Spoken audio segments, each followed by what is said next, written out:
Simio Drilling Logistics Student Competition 2015. Our team was required to model an offshore drilling logistics project that reflected a real project done by the Shell Oil Company. Using Simio, we were able to make an animation of slips loading cargo vessels with supplies to send to the oil rigs positioned in the Gulf of Mexico. There are 2 bloat slips that receive cargo to be loaded onto ships for transport to 4 oil rigs off the coast of Louisiana. Each rig has 3 different types of ships with different cargo capacities that service them.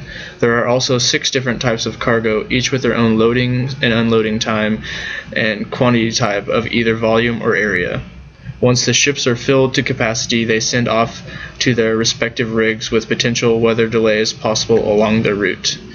Using a system of servers, our model was able to collect the created entities, organize, and then send the entities to the slips. These slips load the cargo onto the vessels that have arrived.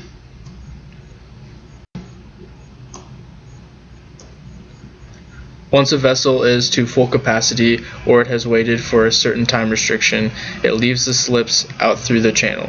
The vessels travel to one of the 4 oil rigs where they unload all of the material they had transported. There are 2 different types of cargo, above-deck storage and below-deck storage. Above-deck materials include deck cargo, pipe, and casing, whereas below-deck materials include dry bulk, fuel, and liquid bulk. When a rig needs more supplies, they order the materials, which are then delivered to the slips. All the materials are input into a data table as seen here, with their arrival times, order ID, and quantity ordered. The table also has foreign keys that reference the demand for each different rig. The load time per unit and deck space or volume can be referenced from this table as well. Entities are created and move from the source to the first server. Here the process capacity evaluation begins. A large overview can be seen in the right. This process will sort through materials.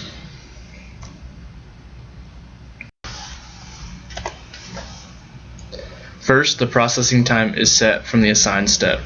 Then the first decide step asks if the entity has a loading status of 1.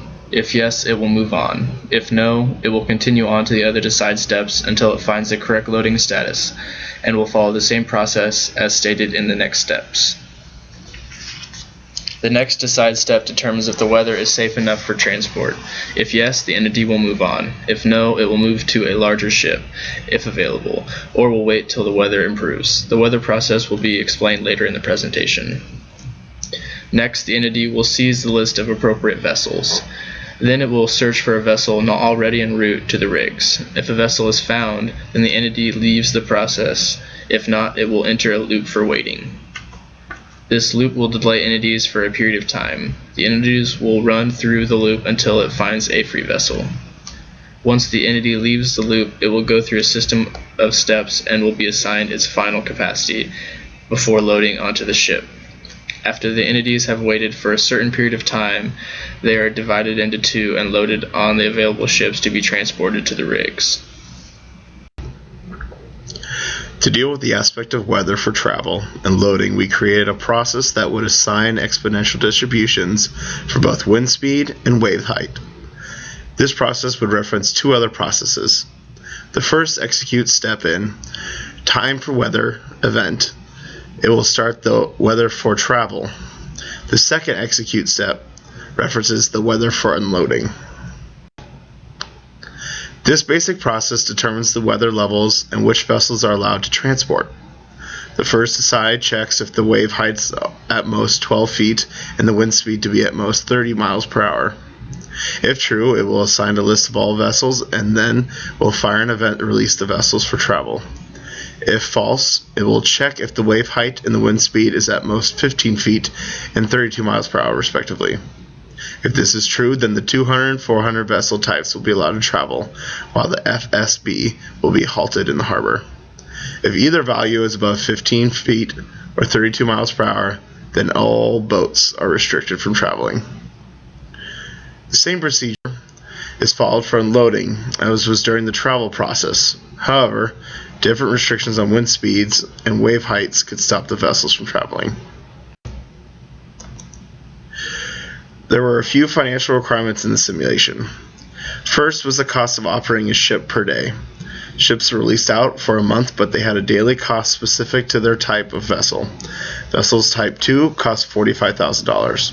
Type 400 cost $55,000. And Type FSB cost $35,000. These cost requirements were added through the financial tabs in the properties window. Changing the resources usage cost rate to the respective value in the daily unit marker. If a rig had to be shut down for not receiving materials in time, there was a profit loss charge of $50,000 per hour. To accomplish this charge system, a process had to be created to record the total downtime. First, the entity was tested to see how long it had been in the system. If it was shorter than 60 hours, it was then tested to see if it arrived during a downtime. Then total downtime was updated. If the entity was in the system longer than 60 hours, it followed a different path that checked first that entity times were not overlapping, and then again, the downtime was updated. We gathered a series of data points from our model results after running the scenario of the simulation. On the first graph to the left, we could see the utilization, the time starved, and also the holding time of both of our active slips, slip 1 and slip 2. They were divided pretty evenly amongst their unit usage. Just to the right of that graph, we have the average utilization space of the boats traveling out to each of the 4 rigs. You have the above deck space and the below deck space. It seems though the Billy had the largest below deck space, while the Dan Teller had the largest average above deck space. And below both of those graphs, we have the average shutdown cost from 3 different scenarios. The scenarios being 12 hours, 4 hours, 7 hours run time. So you can see the 12 hours is the only one that had shutdown costs equaling to over $187,000. Now, when we look into the 3 different scenarios coming on with the next slide here, we combine this with the first scenario. We could see all the costs from all the different boats and their times in the stations, and then also the time spent transporting. Here's the second scenario, and then the third. Now we can see that maybe the boat prices or the boat costs as they were operating might have risen with the third scenario. They do not outweigh the money that we save from not having shutdown costs. So clearly it is the third scenario, the 7 hours runtime that we did there, that is the best model result. And this concludes our presentation over this simulation.